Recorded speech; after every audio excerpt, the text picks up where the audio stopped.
बात है विक्रम संवत 1908 की। सावन भादों के दिन थे, चारों तरफ मूसलाधार बरसात हो रही थी। तब परमपिता परमेश्वर शंकर भगवान ने अपनी लीला रचाई और अपने तेज से एक अलख महापुरुष को प्रकट किया और भोलेनाथ ने उन्हें निरंजन नाम से संबोधित करते हुए आदेश दिया कि जाओ निरंजन, मृत्यु लोक जाकर अपनी लीला रचाओ। भोलेनाथ जी से आदेश पाकर बाबा निरंजन भूलोक पर आ पहुंचे। साधु महाराज वर्षा में भीगे हुए और उनकी जटाओं से पानी टपक रहा था। खड़ाऊ कीचड़ में फिसल रही थी, फिर भी अलख निरंजन कहते शंख बजाते चले जा रहे थे और घूमते घूमते राजस्थान के बीकानेर जिले के गिरासर गांव की सोलंकिया ढाणी की तरफ निकल पड़े। बाबा निरंजन सोलंकिया ढाणी में गोविंद सिंह सोलंकी के घर के सामने जाकर रुक गए। इस समय गोविंद सिंह की धर्मपत्नी अपनी गाय का दूध निकालने में इतनी व्यस्त थी कि उन्हें ये पता ही न चला कि उनके दरवाजे पर साधु खड़े अलख जगा रहे हैं। इसी बीच महाराज ने अलख निरंजन की आवाज लगाते हुए शंख फूंक दिया। शंख से उत्पन्न तीव्र ध्वनि के परिणाम स्वरूप गाय बिदक गई और लात मारकर पूरा दूध बिखेर दिया। दूध को बिखरा हुआ देख गोविंद सिंह की पत्नी का पारा सातवें आसमान पर जा पहुंचा और बाबा की वास्तविकता से अनजान क्रोधित होते हुए साधु महाराज को बुरा भला कहने लगी और चिल्लाते हुए निरंजन महाराज से कहा, अरे ढोंगी, अरे कपटी, तुझे शर्म नहीं आई? ये पीले वस्त्र पहनकर और लंबा तिलक लगाकर क्यों भीख मांगता फिर रहा है? तेरे से कमाकर नहीं खाया जाता क्या? हट्टी कट्टी देह लेकर घूम रहा है, ढोंगी कहीं का। बाबा निरंजन हंसकर बोले,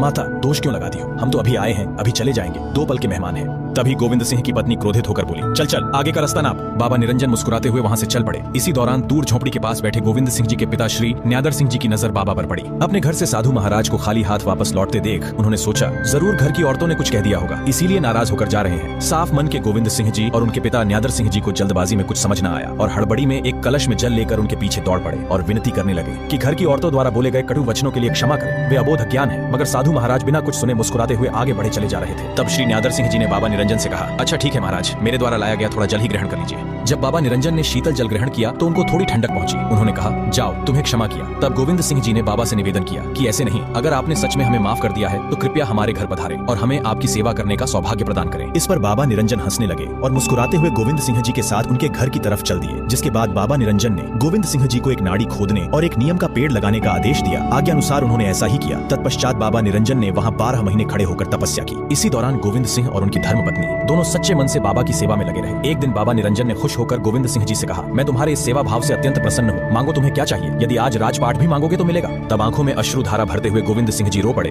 और बोले, महाराज अन्न धन के भंडार भरे पड़े हैं, धन संपत्ति की मेरे पास कोई कमी नहीं है। यदि आप कुछ देना ही चाहते हैं तो मेरे घर कोई संतान नहीं है, तो कृपया मुझे एक संतान सुख का आशीर्वाद प्रदान करें। बाबा निरंजन ने तुरंत धुने से भभूति उठाई और गोविंद सिंह के समक्ष करते हुए बोले कि तुम्हें एक नहीं अपितु 4 संतान प्राप्त होंगी, 3 पुत्र और 1 पुत्री, मगर बदले में तुम्हें मुझे एक वचन देना होगा। तुम्हारे घर में सबसे पहले जो पुत्र जन्म लेगा उसे मेरी शरण में सौंपना होगा, उसे मेरा शिष्य बनाना पड़ेगा। वक्त आने पर अपने वचन से मुकर तो नहीं जाओगे? बोलो, क्या तुम्हें मंजूर है? गोविंद सिंह जी ने कहा, जी महाराज, मुझे मंजूर है। यह एक राजपूत का वचन है, जो कह दिया सो पत्थर की लकीर समझो। तब बाबा निरंजन ने तथास्तु कहते हुए भभूति गोविंद सिंह जी को सौंप दी और वहां से प्रस्थान लेते हुए बाबा निरंजन काली नाड़ी के जंगल में आ पहुंचे और इसी जंगल में एक स्थान पर अखंड तपस्या में लीन हो गए। समय का पहिया निरंतर घूमता रहा और ठीक 9 महीने बाद आखिरकार वो शुभ घड़ी आई, जिसका गोविंद सिंह जी और उनकी धर्मपत्नी सहित संपूर्ण परिवार को बेसब्री से इंतजार था। उनके घर आंगन में खुशियों की किलकारियां गूंज उठी। बाबा निरंजन द्वारा दी गई भभूति से जन्म होने के परिणाम स्वरूप बालक का नाम भभूता सिद्ध रखा गया। भभूता सिद्ध जी के जन्मोत्सव पर पूरे गांव में आनंदमयी और खुशियों का माहौल छाया हुआ था, लेकिन ये खुशियां कब उनका दामन छोड़ देंगी कोई नहीं जानता था। पुत्र मोह में खोए गोविंद सिंह जी शायद अभी तक अपना दिया वचन भूले नहीं थे।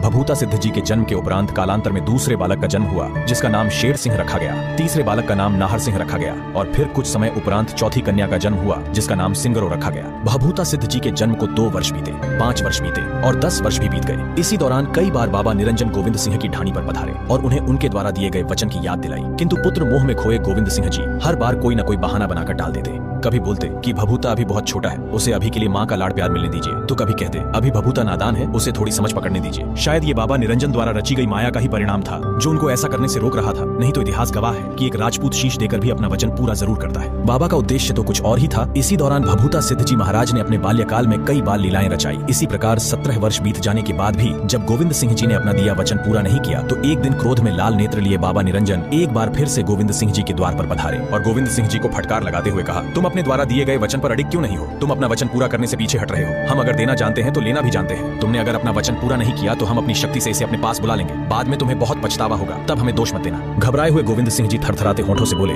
महाराज बस थोड़ा समय और दे दीजिए, मैं भभूता सिद्ध की शादी कर दूं, फिर आपकी अमानत आपको अवश्य ही सौंप दूंगा। बाबा निरंजन क्रोध में बोले, ठीक है, किंतु याद रहे इसके पश्चात मैं नहीं आऊंगा, तुम्हें खुद इसे मुझे सौंप कर जाना होगा। अगर तुम इस बार भी अपने वचन से मुकरे और भभूता को मेरे पास ना पहुंचाया तो बाद में बहुत पछताओगे। इतना कहकर बाबा निरंजन वहां से प्रस्थान कर गए और इसी प्रकार थोड़ा समय गुजर गया और और गोविंद सिंह जी ने एक बार फिर बाबा द्वारा दी गई चेतावनी को अनसुना कर दिया और फिर एक दिन किसी आवश्यक कार्य से गोविंद सिंह जी को 3 दिनों के लिए घर से बाहर जाना पड़ा। उनके घर का रेवड़ अर्थात पशुधन घर के बाहर खड़ा भूख और प्यास के मारे आवाजें दे रहा था। तब भभूता सिद्ध जी की माता जी ने भभूता सिद्ध को बुलाकर कहा कि बेटा, तुम्हारे पिताजी 3 दिनों से घर के बाहर गए हुए हैं, पता नहीं कब लौट कर आएंगे। ये रेवड़ 3 दिनों से भूखा प्यासा खड़ा बिलख रहा है। बेटा, जंगल जाके इनको घास चरा ला, किंतु एक बात का ध्यान रहे, कभी भूल कर भी काली नाड़ी के जंगल में मत जाना, क्योंकि जंगल में काली नाड़ी के समीप एक खोखा खेजड़ा है जिस पर एक पीवना सांप रहता है। नाड़ी एक स्थानीय भाषा का शब्द है जिसे किसी तालाब या तालाब नुमा जल स्रोत के लिए इस्तेमाल किया जाता है। लेकिन आखिर पीवना सांप होता क्या है? पीवना सांप एक रहस्यमयी और खतरनाक सर्प है जिसका वर्णन राजस्थानी लोक कथाओं में मिलता है। लोक कथाओं के अनुसार पीवना सर्प सोए हुए लोगों की छाती पर बैठकर नींद में ही उनके प्राण चूस लेता है। तो वहीं कुछ स्थान पर लोगों द्वारा इसे फूंकनी कहा जाता है, अर्थात जो विष की फूंक मारता है। ऐसी मान्यता भी है कि पीवना सर्प इंसानों को काटने की बजाय नींद में सोए हुए इंसान की छाती पर बैठ अपना फन फैलाकर उसकी श्वास में अपनी श्वास मिलाकर जहर छोड़ देता है, जिसका असर सूर्य की रोशनी के साथ पड़ने लगता है और मुंह के अंदर तालू में एक छाला बन जाता है जो सूर्य की किरणों से अधिक फैलने लगता है और छाती में दर्द बढ़ने लग जाता है, जिसके परिणाम स्वरूप पीड़ित की मृत्यु हो जाती है। कुछ वैज्ञानिक इस सर्प का नाम कॉमन करैत बताते हैं, जो कि एक खतरनाक सांप है। तो वहीं कुछ विशेषज्ञों के अनुसार पीवने सर्प की लंबाई करीब 7 फीट तक होती है। यह सर्प राजस्थान के रेतीले स्थानों पर पाया जाता है। इसका रंग बालू रेत की तरह होने के कारण इसे आसानी से देख पाना मुश्किल है। हकीकत क्या है, इस बारे में कोई पुख्ता प्रमाण आज तक नहीं मिल पाया है। माता से आज्ञा पाकर भभूता सिद्ध जी अपने मित्रों संग अपना पशुधन लेकर जंगल की ओर निकल पड़े, लेकिन उन्होंने देखा जंगल में कहीं भी घास नजर नहीं आ रही थी। तभी वहां से गुजर रहे एक राहगीर ने बताया कि जंगल में काली नाड़ी के पास लंबी लंबी और घनी हरी घास है। काली नाड़ी का नाम सुनते ही भभूता सिद्ध जी को माता द्वारा दी गई चेतावनी याद आ गई, किंतु 3 दिनों से भूखे प्यासे रेवड़ को भी नजरअंदाज नहीं किया जा सकता था। और यही सब सोचकर भभूता सिद्ध जी जंगल में अपने पशुधन को हाँकते हुए काली नाड़ी की तरफ निकल पड़े। काली नाड़ी के पास पहुंचते ही भभूता सिद्ध जी ने देखा उस राहगीर द्वारा बोले गए वचन सत्य थे। वहां बेहद घनी और हरी घास थी। विधि के लिखे विधान और महादेव द्वारा रची गई लीला के परिणाम स्वरूप अपने मित्रों संग खेलते खेलते भभूता सिद्ध जी की नजर दूर उस प्राचीन खेजड़े के वृक्ष पर पड़ी और उनके मन में विचार उत्पन्न हुआ कि इस पीवने सर्प की वजह से यहाँ कोई नहीं आता,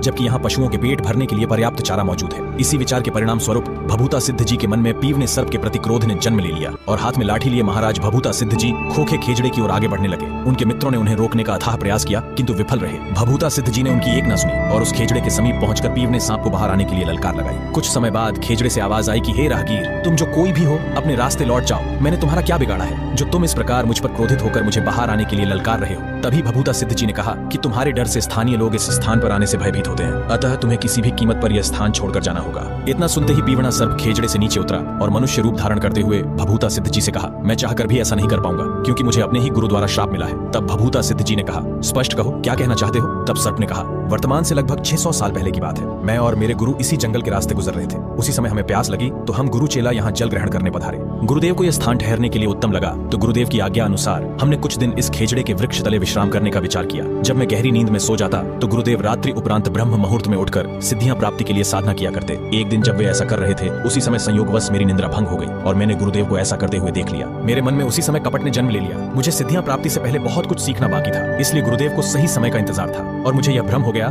कि गुरुदेव मुझसे ये सब छुपा रहे हैं। और इसी कपट के वशीभूत जब गुरुदेव सिद्धियां प्राप्ति के लिए साधना किया करते तो मैं सोने का ढोंग करते हुए उन्हें देखता और जब गुरुदेव सो जाया करते तो मैं उठकर बिना उनकी अनुमति के उन्हीं के भांति सिद्धियां प्राप्त करने की कोशिश करता। एक दिन मैं ऐसा कर ही रहा था कि अचानक गुरुदेव की नींद टूट गई और गुरुदेव तुरंत उठ खड़े हुए। मेरे द्वारा अपने ही गुरु के साथ किया जा रहा ऐसा कपट देख उनके नेत्रों में अग्नि ज्वाला प्रज्वलित हो उठी और क्रोध में अपना कमंडल उठाकर अपनी हथेली में जल भरते हुए बोले, कपटी दुष्ट, तुझे अपने गुरु के साथ कपट करते हुए तनिक भी लज्जा नहीं आई? जा, तुझे मैं इस नीच कपट के लिए श्राप देता हूँ। आज से तू पीवना सांप बनकर इसी वृक्ष पर पड़ा रहेगा। इतना कहते हुए गुरुदेव ने हथेली में भरे जल की मुझ पर फटकार लगाई और देखते ही देखते मैं एक सर्प में बदल गया। मुझे अपने किए पर बहुत पछतावा हुआ और मैं गुरुदेव के चरण कमलों में पड़कर गिड़गिड़ाते हुए दया की भीख मांगने लगा कि गुरुदेव रहम करें, मैं अनंत काल तक ऐसे ही भटकता रहूंगा, मेरी मुक्ति का कोई तो उपाय सुझाए। जब गुरुदेव का क्रोध थोड़ा शांत हुआ तब उन्होंने कहा, ठीक है, अगर कोई व्यक्ति स्वेच्छा से तुम्हें अपने प्राण हरने देगा तो तुम हमेशा हमेशा के लिए इस श्राप से मुक्त हो जाओगे। उसके बाद से आज तक यही मेरा निवास स्थान है, अतः लौट जाओ भभूता, तुम्हारी माता घर पर तुम्हारी राह देख रही है। इतना सुनते ही भभूता सिद्ध जी मुस्कुराने लगे और पीवने सर्प से कहा, शायद भगवान शंकर ने मेरी नियति में यही लिखा है। मेरा यहाँ आकर आपसे मिलना महज एक संयोग तो नहीं, मैं आपकी मुक्ति के लिए स्वेच्छा से अपने प्राण देने के लिए तैयार हूँ। तब पीवने सर्प ने कहा,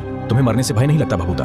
घर पर तुम्हारी माता तुम्हारी राह देख रही है। तब भभूता सिद्ध जी मुस्कुराते हुए बोले कि नागराज, एक दिन तो वैसे भी सबको मरना ही है। अगर मैं आज मोक्ष को प्राप्त हो जाऊं और मेरी मोक्ष प्राप्ति से किसी का उद्धार भी हो सके तो भला इससे उत्तम और क्या होगा। तब पीवना सांप समझ गया कि ये कोई आम व्यक्ति नहीं अपितु संभवतः ही कोई दैवीय पुरुष है जो यहाँ उन्हें इस श्राप से मुक्ति दिलाने आया है भभूता सिद्ध जी को हाथ जोड़कर उन्हें धन्यवाद देते हुए नागराज ने उनकी इच्छा से उनके प्राण हर लिए और श्राप मुक्त होते हुए नागराज ने उन्हें आशीर्वाद दिया, जो भी सच्चे मन से भभूता सिद्ध जी की भक्ति करेगा उसे किसी भी प्रकार के जहरीले जीव कभी क्षति नहीं पहुंचाएंगे। जब साथ में आए मित्रों ने पीवने सर्प को भभूता सिद्ध जी के प्राण हरते देखा तो रक्षा करने हेतु उनकी तरफ दौड़ पड़े, किंतु अब बहुत देर हो चुकी थी। अपनी आखिरी बची चंद सांसें गिनते हुए भभूता सिद्ध जी ने अपने एक मित्र से कहा कि जाओ और मेरी प्यारी माता को तुरंत इस बारे में सूचित करो कि मेरी नियति को यही मंजूर था। आज्ञा पाते ही उनका एक मित्र घबराया हुआ भभूता सिद्ध जी के घर की ओर दौड़ पड़ा और घर पहुंचकर सारा वृतांत माता को कह सुनाया। इतना सुनते ही माता का कलेजा जैसे फट सा गया। रोती बिलखती माता भभूता भभूता चिल्लाते हुए काली नाड़ी की ओर दौड़ पड़ी। उनकी आंखों से बहती अश्रुधारा एकाएक रुकने का नाम नहीं ले रही थी, और लेती भी कैसे। एक माँ की ममता होती ही ऐसी है जिसको भगवान भी स्वयं से ऊपर का दर्जा देते हैं। जैसे ही माता भभूता सिद्ध जी के पास पहुंची तो देखा उनका देह अब ठंडा पड़ चुका था। उन्हें ये भली भांति ज्ञात हो चुका था कि अब भभूता फिर कभी नहीं बोलेगा, किंतु एक माँ का हृदय यह मानने को तैयार न था और माता जोर जोर से रोते हुए लगातार भभूता भभूता पुकारे जा रही थी कि शायद उनका पुत्र अब तो उठेगा, लेकिन कहते हैं ना, होनी को कोई नहीं टाल सकता। उसी समय भभूता सिद्ध जी के पिता भी वहां आ पहुंचे और अपने पुत्र को इस अवस्था में देख दोनों पति पत्नी विलाप करते हुए स्वयं को इसका दोषी मानने लगे। माता कहती कि यदि आज मैंने भभूता को रेवड़ चराने नहीं भेजा होता तो आज हमारा पुत्र जीवित होता। तो वहीं गोविंद सिंह जी को एहसास हो रहा था कि ऐसा इसलिए हुआ क्योंकि उन्होंने अपना दिया वचन पूरा नहीं किया। अगर उन्होंने अपना वचन पूरा किया होता तो आज हमसे दूर गुरु के साथ ही सही भभूता जीवित तो होता। और इसी प्रकार शाम होते होते सोलंकी ढाणी के सभी लोग जंगल में काली नाड़ी के पास इकट्ठा हो गए, लेकिन अभी भी भभूता सिद्ध जी की माताजी पछाड़े खा खा कर रोती हुई बार बार बेहोश हो रही थी। तभी आकाशवाणी हुई कि स्वयं को दोष देना बंद करो, यही भभूता की नियति थी। इसमें ना तो तुम्हारा कोई दोष है और ना ही किसी और का। आखिर तुमने खुद का खोया ही क्या है? मैंने ही तो दिया था और मैंने ही वापस भी ले लिया, इसीलिए ही तो मैंने तुमसे वचन लिया था। फिर भी तुम्हारे साथ किसी प्रकार का अन्याय नहीं होगा। मैं तुम्हें वरदान देता हूँ कि तुम्हारे कुल में पीढ़ी दर पीढ़ी देवता जन्म लेंगे और भभूता सिद्ध का यही काली नाड़ी पर मंदिर बनवाओ और भादो सुदी छठ पर इसका मेला भरवाओ। ये परोपकारी पुरुष है। भभूता सिद्ध बढ़ते कलयुग के प्रभाव से ग्रसित दीन दुखियों के दुख दर्द दूर करेगा। और फिर आज्ञा अनुसार काली नाड़ी में भभूता सिद्ध जी का मंदिर निर्माण करवाया गया, जहाँ आज भी हर साल भादो सुदी छठ का मेला भरता है। भभूता सिद्ध जी के जितने भी भक्त हैं उनकी वहाँ पर फेरी लगती है और ऐसी मान्यता भी है कि जब तक कोई भक्त फेरी नहीं लगा देता तब तक उसकी भक्ति अधूरी रहती है। भभूता सिद्ध जी और ज्योतराम जी गोदारा से जुड़ी भी एक कथा प्रसिद्ध है और आस्था का केंद्र बनी हुई है। कालांतर में इसी स्थान पर भभूता सिद्ध जी महाराज सूक्ष्म शरीर धारण करके चंगोई के जंगल में गए, जहाँ उनकी मुलाकात पशु चराते हुए भनीण गांव के ज्योतराम जी गोदारा से हुई। ये कथा आप सभी को अलग से सुनाई जाएगी। आकाशवाणी द्वारा दिए गए वरदान के परिणाम स्वरूप कालांतर में गोविंद सिंह जी के ही कुल में एक और देवता प्रकट हुए, या फिर यूं कहूं कि महाराज भभूता सिद्ध जी का ही पुनर्जन्म हुआ, जो कि दीन दुखियों के दुख दर्द दूर कर रहे हैं, जिनके आशीर्वाद से सर्पदंश से पीड़ित व्यक्ति पूर्णतः स्वस्थ हो जाते हैं। सोलंकी ढाणी में आज भी जिनका स्थान बना हुआ है वो थे श्री नख्तबन्ना जी महाराज। नख्तबन्ना महाराज की कथा जानेंगे अगले भाग में। हमारा उद्देश्य किसी की भावनाओं को ठेस पहुंचाना नहीं है। अगर वीडियो में भूलवश किसी प्रकार की त्रुटि हुई है तो कृपया क्षमा करें और आपको भभूता सिद्ध जी महाराज की कथा कैसी लगी हमें कमेंट के माध्यम से जरूर बताएं। धन्यवाद।